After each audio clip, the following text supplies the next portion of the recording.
बहुत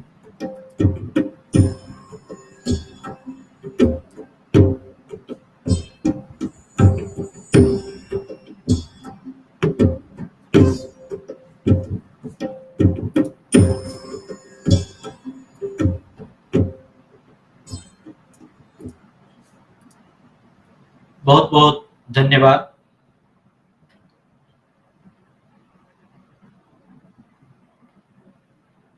हम लोग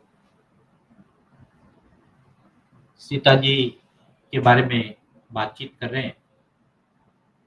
सीता जी को भिन्न भिन्न प्रकार की जो राक्षसियां थी, अशोक वाटिका में अपनी क्रूरता को दिखाया, उनको डराया और कहा कि यदि तुम मेरी कही भी बात नहीं मानोगी तो हम सब मिलकर तुमको इसी मुहूर्त में अपना आहार बना लेंगे।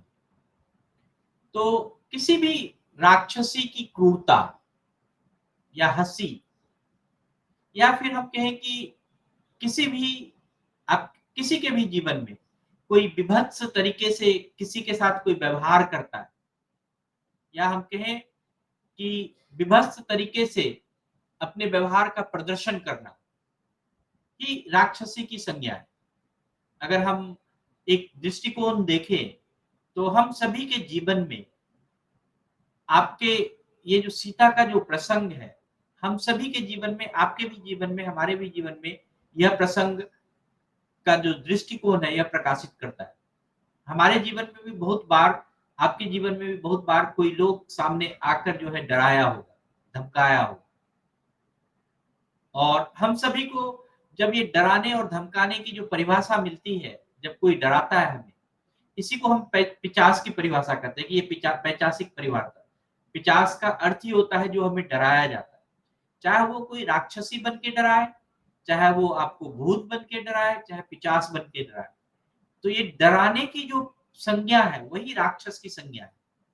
और यदि हम डर को, अगर विभत्स तरीके से डराया जाए किसी को, भयानक रूप से कोई सामने आए, तो यही राक्षसी प्रवृत्ति कहते हैं। और यहाँ पर भी मैं जब से ये प्रसंग लेकर चला हूँ, तो आप देखे होंगे कि त्रिजटा, एक जटा, बिकटा, ये सारे अलग अलग प्रकार के राक्षसियों का वर्णन है, उसके भयानक दृष्टिकोण का वर्णन है कि उसकी भयानकता कितनी है। और हम सब भी अगर देखें तो सिर्फ एक ही व्यक्ति ने या एक ही ऐसा इंसिडेंट हमारे जीवन में नहीं आया। भयानक भयानक अलग अलग प्रकार के इंसिडेंट हमारे जीवन में आते हैं जहां पर हमें भय लगता है, जहां हमें विभत्सा का अनुभव होता है। वही विभत्सा का जो अनुभव है वह सीता जी को हो रहा था। सीता जी के सामने जो है कि तदंतर दूसरी राक्षसी आई।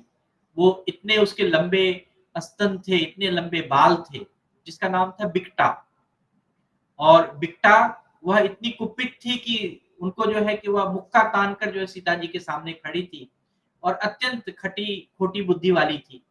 आप देखेंगे कि आप जस्ट एक तुलना कीजिए कि जो भी, अगर एक राक्षसी आपके जीवन में भी अगर किसी ने आपको विभत्स दिखाया है, तो वो किस प्रकार से आपके सामने खड़ी थी, उसका जो रूप है, उसका जो वर्णन है, उसकी जो संज्ञा है वह कैसा होता है। तो यहाँ जो बिकटा का जो संज्ञा है वह ऐसा है कि वो मिथिलेश कुमारी को कहती है कि अगर तुम बहुत ही कोमल स्वभाव वाली हो, तुम पर दया आने के कारण जो है कि हमको लगता है कि मैंने तुमको बहुत सारी अनुचित बातें भी कही, तुमने सब बात को सह लिया, लेकिन तुम हमारी बात को नहीं मानते। मैं तुम्हारे हित में कह रही हूँ कि तुम रावण की जो है सलाह मान लो और तुम उनकी जो है पत्नी बन जाओ, क्योंकि जो समुद्र को पार करके जो तुमको लाया है यहाँ पर, किसी दूसरे का पहुंचना असंभव है। देखिए कि बिकटा वो विकट बातें कह रही है, ऐसी विकट बातें जिसका कि हम अगर देखें तो कितने हमारे जीवन में की रक्षा हम नहीं कर सकते, हम अपनी रक्षा नहीं कर सकते, हमें सामर्थ्य इतना नहीं है कि हम उस चीज को उसके साथ लड़ सके। तो विकट परिस्थिति इसी को कहते हैं। और वही कभी-कभी एक कोई इंसान भी आपके सामने जो है विकट रूप से आ जाए, तो वह विकटा राक्षसी का रूप ले लेता है। और इसी प्रकार से दूसरी जो एक और राक्षसी आई, उसका नाम था चंडोदरी। चंडोदरी राक्षसी जो है वह अपनी दृष्टि से ही क्रूर थी। और उसकी जो क्रूरता थी जो उसके आँख से टपकती थी और वो विशाल त्रिशूल लेकर वो घूम रही थी और रावण ने उसको कहीं से हर के लाया और वह इतना भयंकर इतने गुस्से में थी कि वह थर-थर काँप रही थी और वह अपने थर-थर काँपने के बाद जो है कि उस कंपन से अपने सीता जी को उन्होंने डराया और वो सीता जी को डराने में क्या बात कही कि मैं तो देख रही हूँ कि तुम रावण की बात नहीं मान रहे हो और तुम मानव कन्या हो और मेरे हृदय में यह बड़ी इच्छा जागृत हुई है कि मैं तुम्हारे जिगर को, मैं तुम्हारे तिल्ली को, मैं तुम्हारे हृदय को, मैं तुम्हारे आधार स्थान को, तुम्हारे सिर को खा जाऊँ और ऐसा समय, ऐसा विचार हो कि मैं तुम्हारा सब चीज़ खा जाऊँ। तो ये जो चंडोदरी राक्षसी होता है, कभी-कभी आपके शरीर को, आपके मन को, आपके हर चीज़ को हर लेता है और कहता है कि मैं तुम्हारा सारा चीज़ खा ही जाऊँ, मैं तुम्हारा सब चीज़ हड़प ही लूँ।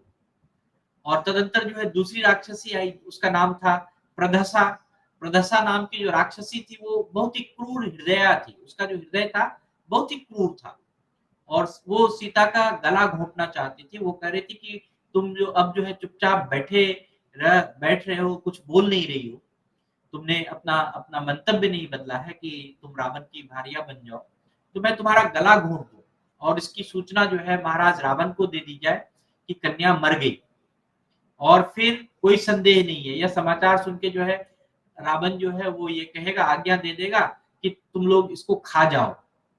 तो देखिए कि कभी-कभी ऐसे भी कोई इस प्रकार से कहता है कि चलो मैं तो ऐसा कर दूँगा और फिर बाद में जो है कि वह मेरे पास वह चीज़ आ जाएगा।